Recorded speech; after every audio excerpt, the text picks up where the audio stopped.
जांजगीर चांपा जिला के पंचायत कक्ष क्रमांक 17 मां लोन देवाय के नाम मां खादी ग्रामोद्योग के सहायक संचालक पंकज अग्रवाल के पूरा कमीशन खोरी के खेल ला स्टिंग के माध्यम ले न्यूज 36 मां प्रमुखता ले दिखाए गई।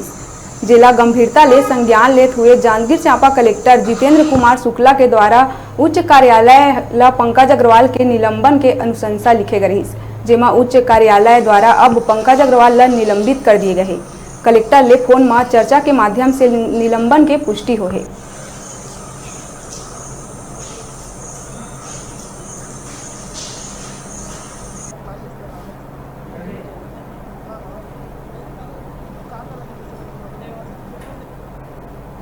बेरा है छोटकुन ब्रेक लेके अपन देखत रहा न्यूज 36 से छत्तीसगढ़ की आवाज।